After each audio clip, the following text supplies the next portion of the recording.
yabicaje mu mazu meza, ibicaza mu mamodoka meza, ariko murimo guhinduka bicaye mu maso yayo. Yarumiwe, irababaye. Wakuyemo iki? Urimo gupfira ubusa. Noneho basi nimureka abasore b'abandi bishakira abakobwa bubashye Imana, bagifite za nyababyeyi babyare, kuko abasore bakeneye abana. Buryo umuntu w'umusore ashaka kugira ngo ashibuke abone urubyaro. None uramukunda uzi ko nta nyababyeyi ngira ngo bigende gute?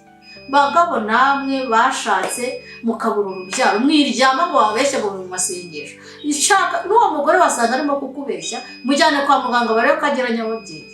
Mwikomeza kuba mu buhumyi, musenga amasengesho mutasubizwa, mukabeshyera Imana ngo ntiyumva. Imana irumva, niko Bibiliya inatubwira ngo ahubwo ugutwi kwayo ntikwapfuye. Ni ijambo ry'Imana ngo inanirwe kumva ibyo muyisaba, n'ukuboko kwayo ntikwaheze ngo inanirwe gukora. Ahubwo ngo ibyaha byacu ngo nibyo bituma kugira neza kw'Imana kutatugeraho. None se niba warakuyemo nyababyeyi, urasaba urubyaro ngo runyure mwene da? Yewe nushaka ubukijijwe, nushaka ubudakijijwe, nushaka ubuzimana, nushaka ubutayizi, numva ubu butumwa, hagararira aho ngaho. Uwo nguwo wagiye mutabishaka yavuye mu ijuru. Ni Imana imushaka, wowe ntumushaka, ariko Imana yamushyizemo iramushaka. Rekeraho, murekere mavuke, ntago azabura ibyo kurya. Ikibabaje Imana nuko abarimo kubikora ari babandi yahaye amazu mu mujyi wa Kigali cyangwa no hanze yayo ya Kigali, ni babandi batuye mu mahanga, ni babandi yahaye amasezerano ikaburiza indege. Reka nkubwire ukuri nigende, irababaye.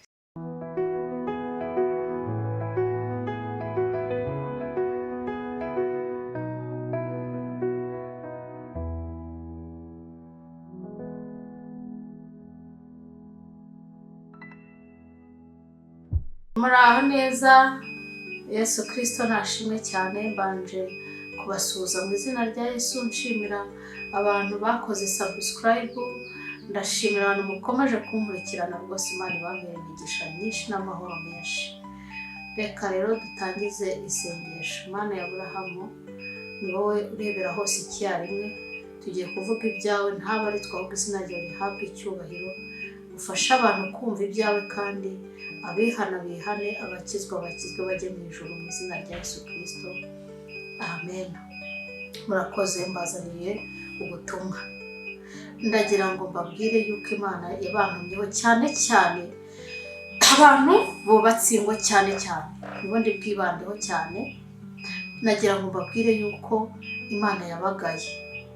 Imana yantumye ku bantu barimo kwica abana, reka mbyite gutyo, mwahindutse abicanyi mu maso y'Imana. Imana ifite umugambi wo kurema ibakoresheje urubyaro ruzayubaha. Ibaze nk'umuntu usenga Imana ampurize, reka nkongereho. Wenda hari ubikora atabizi, hari ubikora atari inshuti na Yesu. Ariko nkawe ubeshya kuri inshuti na Yesu ukaba warabaye umwicanyi, ubwo urumva urimo kujya hehe? Imana yantumye ku bantu barimo kwica muri ubu buryo. Ntago yishe umuntu ngo amufata mu kubita ifuni, oya. Ahubwo ni abantu barimo gutwara inda, ari mu rugo afite umugabo, akabangenda ngo ntiyayiteganyije, agafata inzira akajya kwica umwana. Uzi ko uri kwica minisitiri? Uzi ko murimo kwica abakozi b'Imana Imana yafushye yarakaye?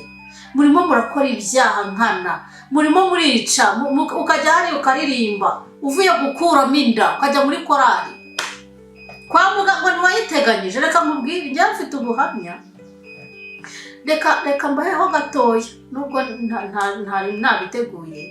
Mfite umwana nabyaye nitotomba, nanjye narabaye nkamwe. Imana yahamereye isomo.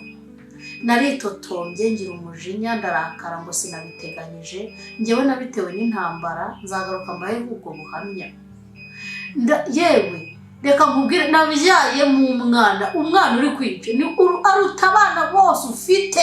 Abo bana murimo kujya kwica, yari kuzavuka akaguha ibyishimo, akaguhesha umugisha utarabona ku isi. Ni ukuri, reka mbabwire, murekeraho bene da, murekeraho.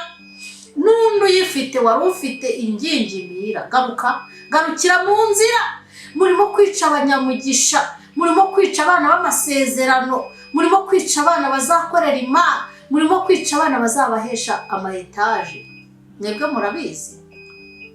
Imana rero irababaye, ibabajwe n'abo bantu.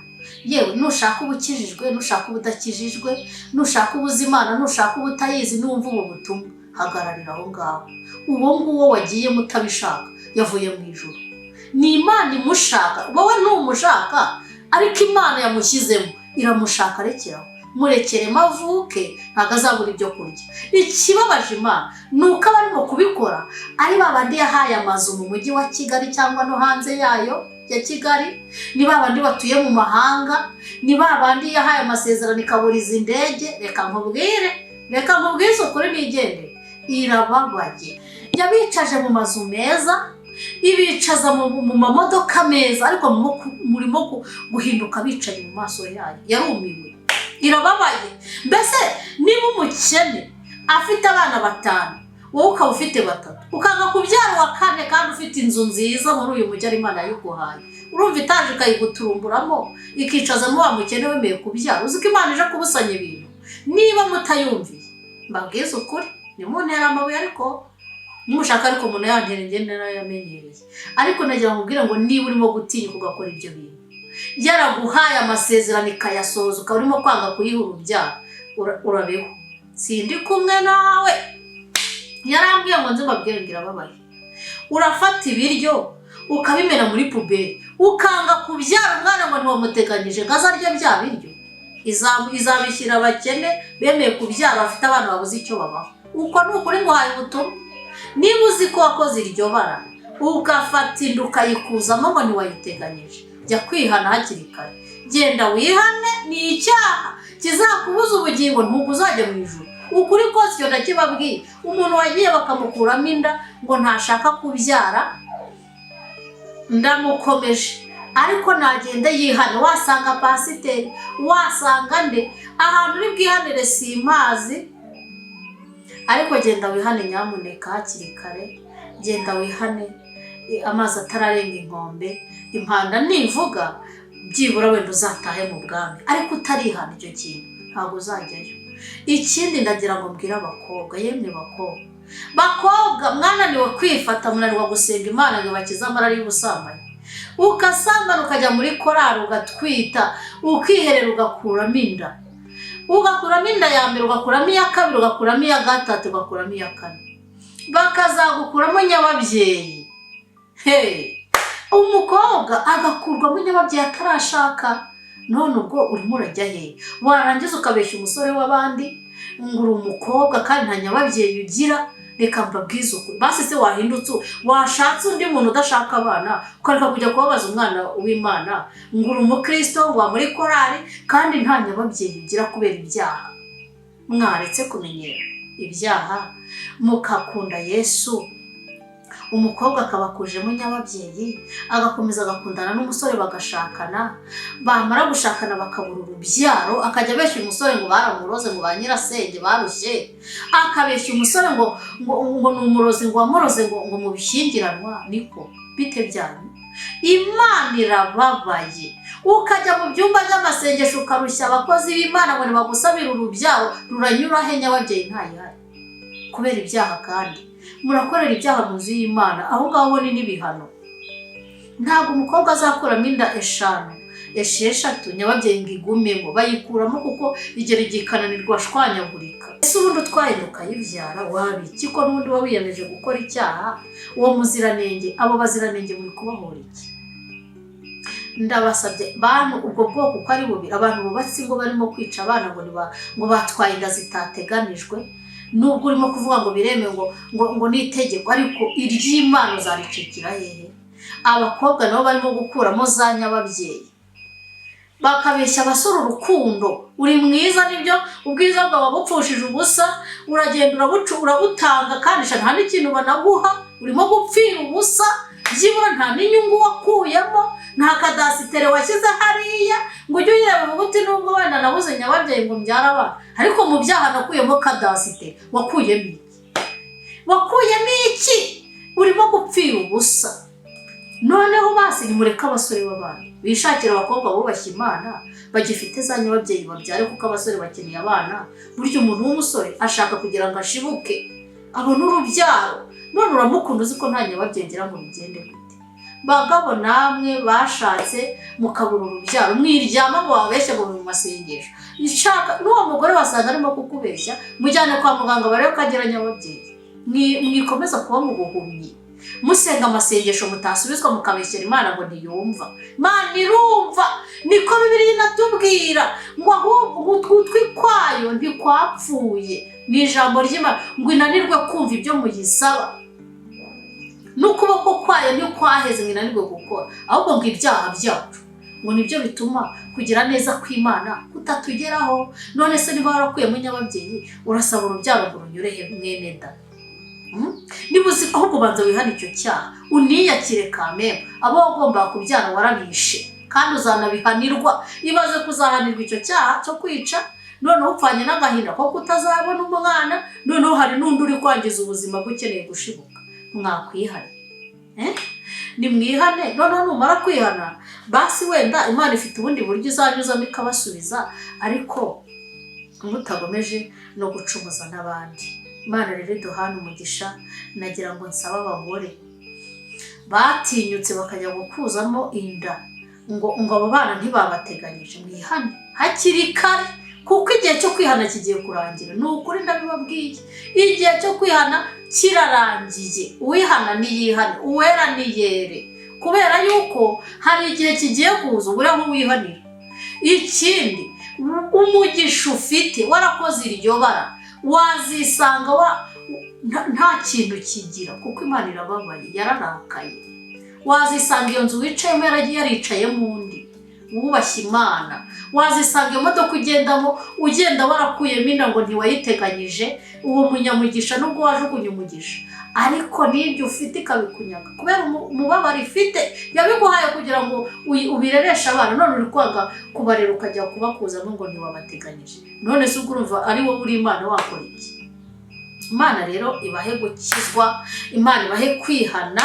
N'uwabikoze yihane bikiri mu maguru mashyi, Imana mushyireho imbabazi zayo. Ariko nimutihana ibihano biraje, uko niko mbabwiye. Ikindi, abakobwa nabo bakoze ibyo ngibyo bagakuzamo nyababyeyi kubwo gukora ibyaha, bagakuramo inda nyinshi. Nimushaka ukuntu mwihana, byibura ndahaza ndi muri bwaka. Ushobora no gushaka umuntu nanone udashaka abana, ariko ushaka abana mwihorereye, ikomereza urugendo. Mwicumuza abakozi b'Imana ngo namwe muri abandi bakozi b'Imana, kandi mwaramaje kuyoba. Imana rero iduhana umugisha ku bantu bemeye kumva ubutumwa bakihana. Nagira ngo mbabwire ko uwo mwana udashaka kubyara ari dogiteri w'ejo hazaza. Uwo mwana urimo gukuramo ngo ntibamuteganyije, nagira ngo mbibutse ko Imana yamushyize mu nda iramushaka. Nubwo wowe utamushaka, ariko yamushyize mu nda yawe yo iramushaka, ariko izamukoresha. None wowe niba wumva utamushaka, wamubyariye Imana ikazamukoresha icyatumye ajya mu nda yawe. Kuki uri kwica umugambi w'Imana? Kubera icyo uri kwanga umwana ngo wowe ntumukeneye, kandi yatumye umutwite mushaka kuzamukoresha, cyangwa akazagirira akamaro igihugu, cyangwa niwe mugisha mu bana yari yaraguteguriye 6, uwo wa 6 utarimo gushaka. Haleluya rata, azahetse amasezerano, aje kuzuza ibyari bituzuye, aje kuguhesha amahoro wari warabuze mu rugo. Wenda uwo wa 6 aje gusohoza amasezerano yawe yandi. Nubwo hari abafite n'ibyuzuye batagishaka, ariko kubera icyo ufite amadolari ukagira amayero, ariko ukaba udashaka abantu. Murumva atari Satani yabagendereye. Ufite byose ariko ngo ntushaka abana, bite byanyu? Abana ni umugisha. Hahirwa umuntu ufite ikirimba kibuzuye.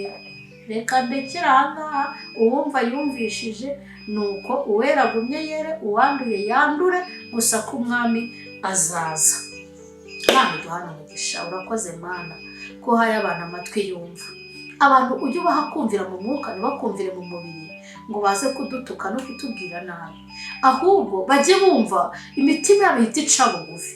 Bahita baca bugufi, buzure kwihana, biyunge na Kristo. Kuko bimvuga nanjye ndi umuntu, ndi imbata mugenzi wabo. Njyewe nanjye mpora njajaba mu maso yawe ngirira imbabazi.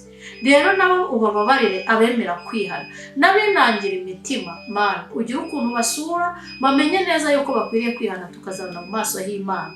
Nuko mbisabye nizeye ku buntu bw'Umwami wanjye Yesu Kristo.